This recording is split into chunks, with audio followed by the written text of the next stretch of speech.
Prácticamente cada día les contamos historias de propietarios que tienen sus viviendas ocupadas.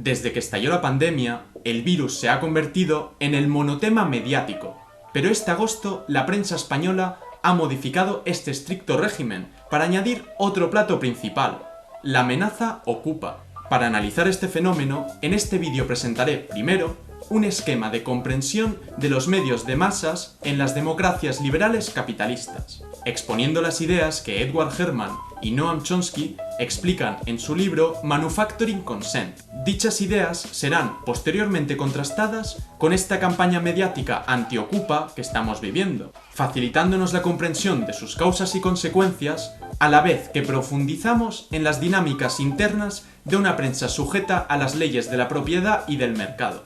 Bienvenidos a Infusión Ideológica.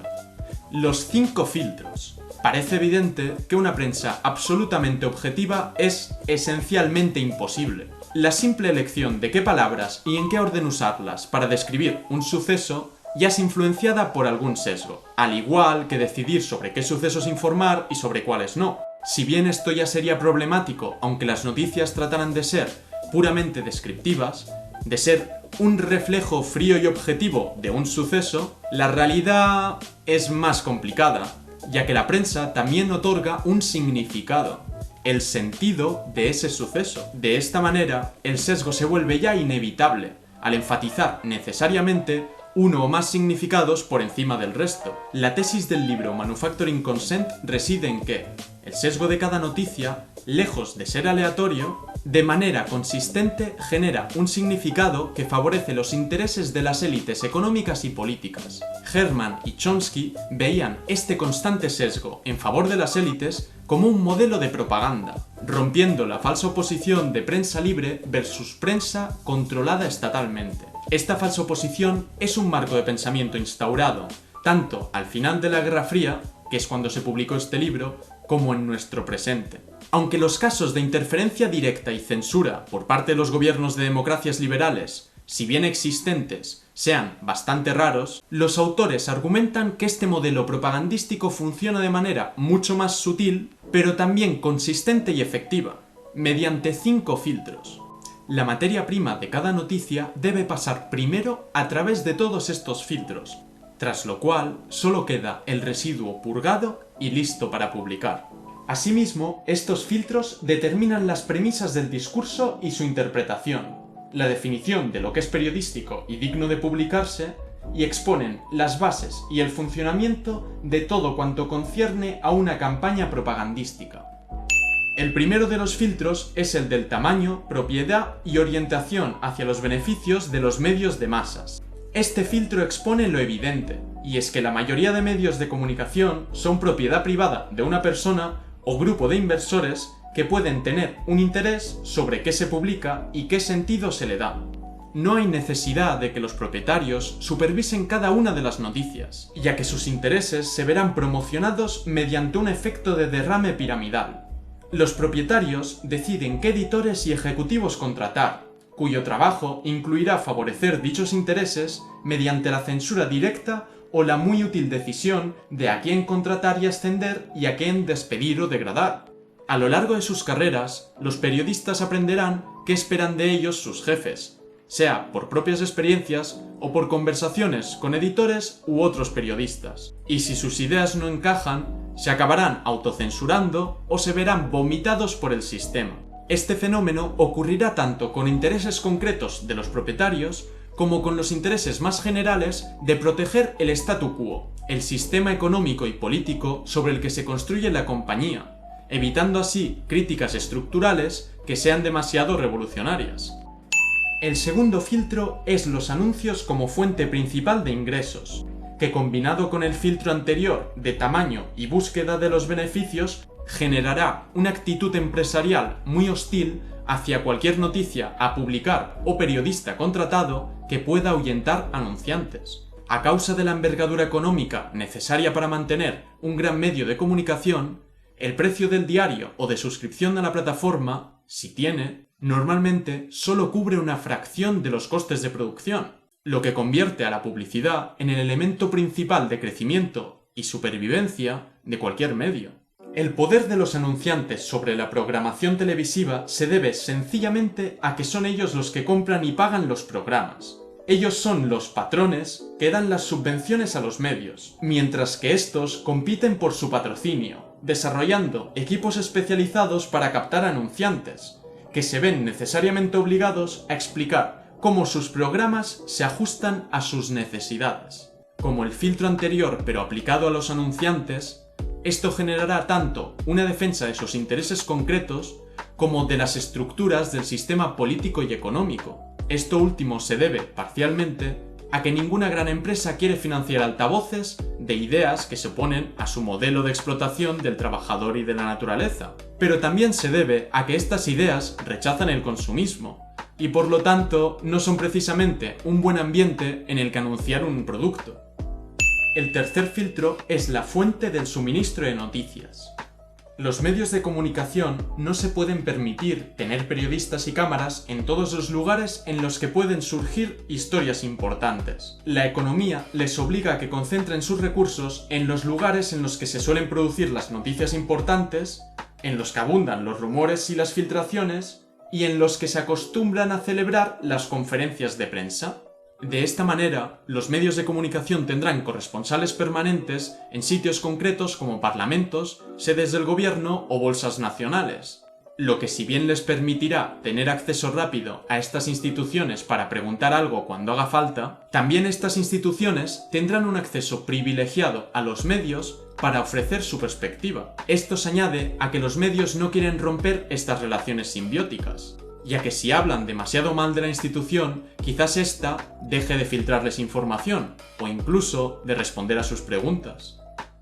El cuarto filtro es el miedo a la reacción, que se entiende como la intención de evitar que cualquiera con capacidad de movilización de masas o con poder económico-político se rebote por una noticia. Como expuse en mi vídeo sobre las estrategias comunicativas de Trump y Vox, ponerse en contra a ciertos personajes puede costarle a un medio una campaña de boicot y difamación que le acabe hasta vinculando con una etiqueta como fake news o medios progres. Este boicot puede ser especialmente peligroso si va dirigido hacia la mano que da de comer al medio en concreto, es decir, sus anunciantes, o si los enfanga en largos y costosos juicios.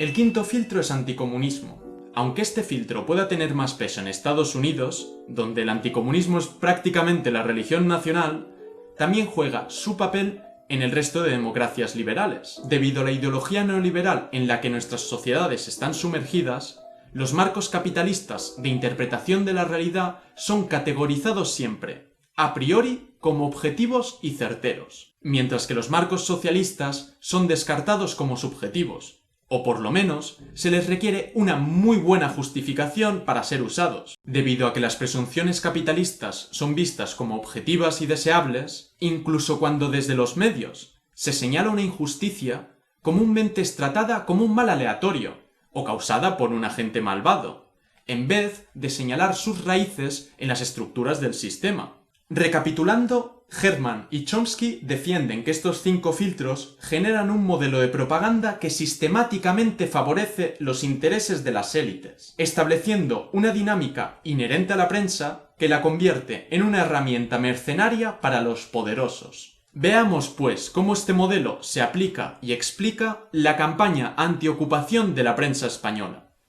Disección de una noticia. Vamos a tomar como caso de estudio un breve reportaje de Antena 3 del día 15 de agosto, con el nombre Así es el complicado proceso legal para poder desalojar una casa ocupada. He seleccionado esta noticia concreta en parte porque al tener una entrada en la web de Antena 3 se podrá acceder siempre a ella, ya que los informativos completos solo se mantienen en su web hasta un mes después de su emisión.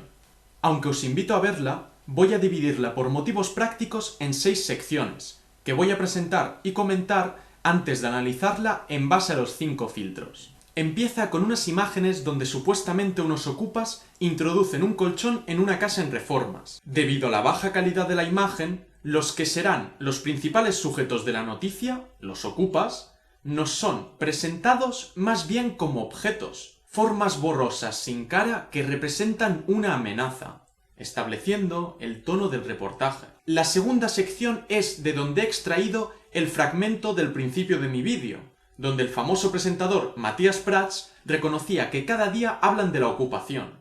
Seguidamente, Prats afirma que en Madrid hay más de 5.000 viviendas ocupadas y que cada día se multiplican por toda España.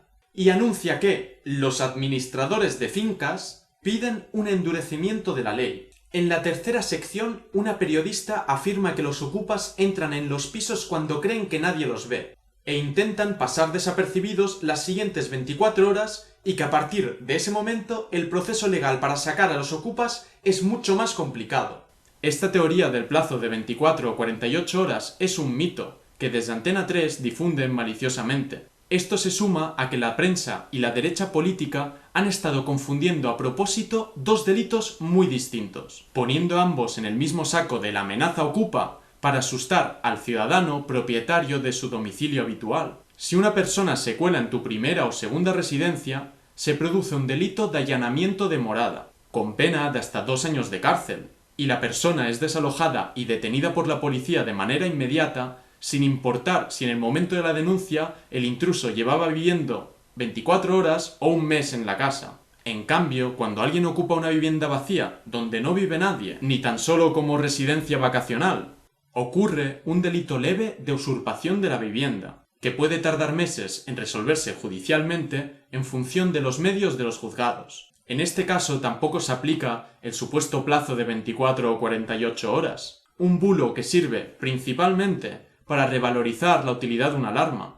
Confundiendo ambos delitos es como se introduce el miedo a que ocupen tu casa cuando te vas de vacaciones o a comprar el pan, algo ridículo y rarísimo, como veremos más adelante. En esta misma sección de la noticia también se introduce intercaladamente un vídeo de un vecino señalando una ventana sin cristal y subrayando es como las condiciones en que viven. Un elemento puesto para transmitir rechazo y repugnancia, y no precisamente pena, un empujón más hacia su deshumanización. En la cuarta sección se entrevista a un hombre que, al tener debajo escrito Administradores de Fincas Madrid, uno puede pensar que es el representante de alguna institución oficial, pero realmente es solo el director de una gestoría de fincas con 9 trabajadores, llamada así. A pesar de ello, la periodista anuncia que los administradores de fincas dicen que es imprescindible endurecer cuanto antes la ley, fomentando una ficción de que esta es la opinión de alguna clase de colegio de profesionales y no la de una sola mini empresa. El entrevistado exige sentencias ejemplarizantes para aquellas personas que se dediquen al robo de viviendas, un término sin sentido jurídico que aumenta la confusión entre los dos delitos. En la quinta sección se entrevista a un abogado que, entre otras cosas, gestiona desahucios y que ya había aparecido en Telecinco semanas antes afirmando que le llaman ocupas para ver cómo pueden quedarse el máximo tiempo posible.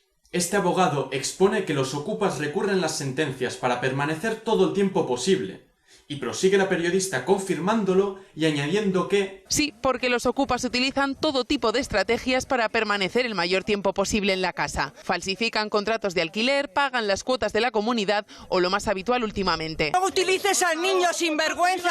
Utilizan niños escudo. Esto último lo corrobora el tercer entrevistado, un abogado especializado en desahucios, afirmando que son menores de edad que son utilizados simplemente para evitar la detención. Sobre los entrevistados quiero señalar que los 3 pueden tener intereses profesionales para salir por televisión atacando a los ocupas, y que periodista y entrevistados se funden en una sola voz, ya que el reportaje usa a los entrevistados como meros argumentos de autoridad para reforzar la idea preconcebida más que como una fuente de información. También quiero destacar la deplorable expresión de niños escudo, que evoca imágenes bélicas que nada tienen que ver con una familia sin hogar a la cual van a volver a desahuciar, como si los ocupas tuvieran niños almacenados para sacarlos en caso de necesidad, y no que estos niños forman parte de la familia y que también van a sufrir las consecuencias del desahucio. Siempre deshumanizados, esta campaña construye relatos hostiles hacia las personas que son su foco principal. Es tanto una campaña de miedo como una de odio. Y por último, se cierra la noticia con las cifras que generan la sensación de crisis y que justifican la necesidad de la noticia. Aunque no se multipliquen, como afirmaba Matías Prats, la periodista expone que en 5 años la ocupación ha aumentado un 58%, llegando a las 33 viviendas al día. Estas cifras, aunque no se especifique en ningún momento, son sobre usurpaciones, ya que hay 20 veces menos allanamientos de morada que usurpaciones, rondando 300 allanamientos al año en toda España. Además, que casi nunca son llevados a cabo por lo que normalmente entendemos por ocupas, sino por exparejas o familiares. Descartada ya la tesis de que hay un peligro de que ocupen tu vivienda habitual o vacacional, fijémonos en ese aumento del 68% de las usurpaciones en los últimos 5 años. Aunque puedo estar de acuerdo en que es un aumento pronunciado y merecedor de un reportaje, creo que no justifica de ninguna manera la magnitud de una campaña mediática de varias noticias al día durante semanas. Menos aún si tenemos en cuenta que en los primeros 6 meses de 2020 han habido 7.450 denuncias por usurpación, frente a las 7.093 del mismo periodo del año anterior, un mero incremento del 5%. Además, otro dato que no dan es que las viviendas deshabitadas que son ocupadas casi siempre, entre el 85 y el 90% de las veces, son propiedad de bancos o fondos de inversión, que muchas veces las tienen cerradas sin intención de alquilarlas para usarlas para especular. Lo que están haciendo en esta campaña es fijarse únicamente en ese 10 o 15% propiedad de particulares. También es cierto que esos particulares que tienen una vivienda deshabitada por cualquier motivo les va a suponer un verdadero quebradero de cabeza que se la ocupen. Si tenemos en cuenta que en 2019 hubieron 14.000 denuncias de usurpación, alrededor de 2.000 eran de pequeños propietarios. Pero comparemos esta situación con otras cifras ignoradas por Antena 3. Solo en 2019 hubo 36.000 desahucios de alquiler y 14.000 desahucios hipotecarios. No solamente son cifras 25 veces más grandes, sino que el sufrimiento de una familia desahuciada es incomparable con el de una familia a la cual ocupan una casa de su propiedad que tenían deshabitada. Si a esto le añadimos que de las 25 millones de viviendas que hay en España, 3,5 millones están vacías, aún deja más en evidencia que la verdadera crisis no son las 14.000 usurpaciones, sino que hay gente sin casa y casas sin gente, siendo las usurpaciones una de las consecuencias de no estar arreglando este grave problema social. Las causas de la campaña. Analicemos ahora la noticia mediante la teoría de los 5 filtros del modelo de propaganda. Una buena manera de investigar un suceso es preguntarse la famosa locución latina cui bono. Esta campaña antiocupa, ¿a quién beneficia? A priori, poner la opinión pública en contra de los ocupas favorece primeramente a aquellos que son perjudicados por ellos, es decir, los propietarios de los inmuebles típicamente ocupados, que como ya hemos establecido son en su mayoría bancos y fondos de inversión. Con esto en mente, podemos ver cómo el fondo de inversión BlackRock, uno de los principales accionistas de los 2 mayores grupos mediáticos que han protagonizado las campañas antiocupa, tiene grandes cantidades invertidas en el ladrillo español. Y sin necesidad de fijarse en cada caso concreto, creo que no es necesario que me explaye en por qué cualquier accionista principal de un medio de comunicación es la clase de persona o empresa que estará interesada en la priorización del derecho de propiedad frente al derecho de vivienda, o realmente frente a cualquier derecho social. ¿Y eso lo consideramos un saqueo? No, eso es el mercado, amigo. Pero sigamos con el cui bono. ¿Quién más se beneficia de una campaña de miedo a que te ocupen la casa del fin de semana? Porque hoy en día, que si te entran a robar, que si se te mete alguien en casa, ya verás que con la alarma vas a estar mucho más tranquila. Ya, por eso. Confía en Securitas Direct, expertos en seguridad.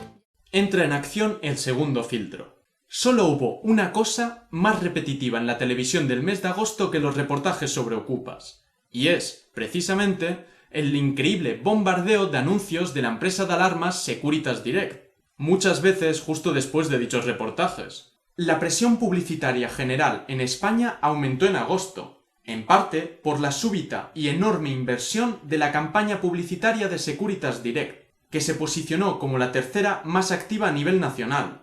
Y eso que no se incluye en la contabilización todas las noticias de la campaña antiocupa, que por cierto, fueron publicadas en los 5 programas más vistos en España. Sí, En Antena 3 Deportes también. En la web de Securitas Direct podemos ver cómo se repiten las mentiras que cacareaban los medios, como que las segundas residencias son objetivo de ocupas. Como reconocía el director de la empresa hace un año, aunque España sea relativamente segura, es la cuarta en el mundo en número de alarmas. Y esto se debe a que, en sus palabras, Securitas Direct ha sido capaz de crear una categoría, que es la necesidad de estar tranquilos. El principal beneficiado de una campaña de miedo es una empresa de seguridad, una empresa que tiene la costumbre de generar miedos ficticios, como cuando incitaba a sus vendedores a difundir rumores de robos inexistentes, y cuyo lema es este. Ese tío o pone la alarma o no duerme. Esto va a ser aquí un himno, ¿no? O pone la alarma o no duerme. O pone la alarma o no duerme. O pone la alarma o no duerme. O pone la alarma o no duerme. Bueno, realmente el miedo no solo beneficia a empresas de seguridad, ya que también beneficia a opciones políticas que se presentan como orden y seguridad ante el caos y el comunismo, como ya hemos visto previamente en el canal. Y bueno, la familia March, propietaria de Securitas Direct, sabe bien de esta clase de opciones políticas, ya que Juan March fue uno de los principales inversores del golpe de Estado fascista de 1986, incluso alquilando el avión que trasladó a Franco desde Tenerife a Marruecos para que tomara el mando del ejército de África. Pasemos ya al tercer filtro, la fuente del suministro de noticias. Previamente hemos establecido que los tres entrevistados, fuentes principales de la noticia, pueden tener intereses profesionales para salir en televisión atacando a los ocupas. En ningún momento escuchamos a nadie con la más remota simpatía hacia los ocupas, solo hostilidad y deshumanización. Y de hecho, en todo este bombardeo de noticias y programas dedicados a la ocupación, se evita darle la palabra a alguna organización que los defienda o a algún ocupa para exponer su situación y perspectiva. Las raras veces que han salido suele ser mediante una barrera entre ellos y la cámara y en una situación de tensión, o directamente mostrando solamente los casos de individuos agresivos, generando así la equivalencia mental entre ocupación y agresividad. Si bien pienso que en este caso ha sido a propósito, cuando hay un conflicto entre personas con un poder muy desigual, muchas veces solo se escuchará a los poderosos, en parte porque solo estos tienen los recursos para estar disponibles y accesibles para los medios, o incluso tienen a personas profesionalmente dedicadas a las relaciones públicas. El cuarto filtro es el miedo a la reacción.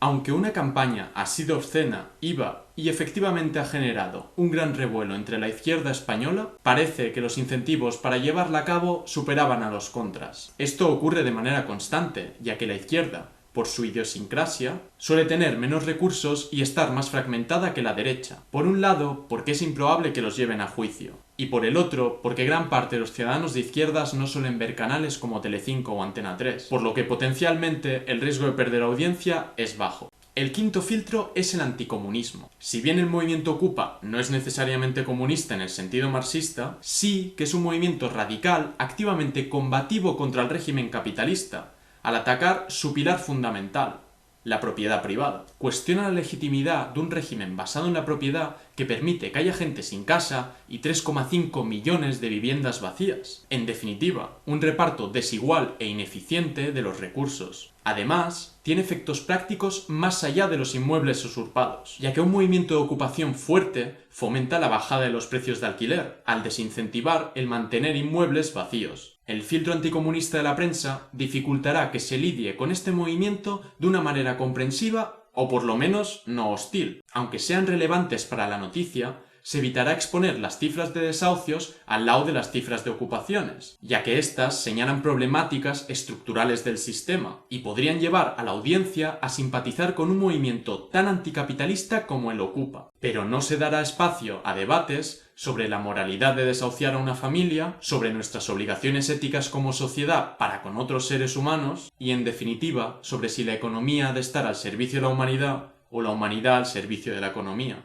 Los efectos de la campaña. En 2018 se promulgó la conocida como Ley Antiocupa, que creó la polémica figura del desahucio express para que los particulares, las entidades sin fines de lucro y las empresas públicas de vivienda social pudieran desalojar una vivienda ocupada en solo 5 días mediante la vía civil. Dependiendo de la carga de los juzgados, todo el proceso judicial entero suele durar unos 30 días. En cambio, los bancos, las promotoras y los fondos de inversión solo pueden recurrir a la vía penal, mediante la cual un desalojo como medida cautelar antes del juicio puede ocurrir o no, según la voluntad del juez. Y aunque el juez no permita el desalojo cautelar, este acabará ocurriendo tarde o temprano, cuando concluya el juicio. De esta manera, tanto propietarios particulares como empresas privadas tienen vías para desalojar ocupas, por mucho que los medios y la derecha insistan que no. Lo que intentan conseguir entonces no es darle más protecciones al particular, sino extender el desahucio exprés a las empresas privadas. Para lograrlo, mediante una campaña mediática y por redes sociales tan intensa como la que estamos viviendo, fomentan que los propietarios de sus propias viviendas tengan miedo a un peligro ficticio. Siguiendo el modus operandi habitual, criminalizan la pobreza,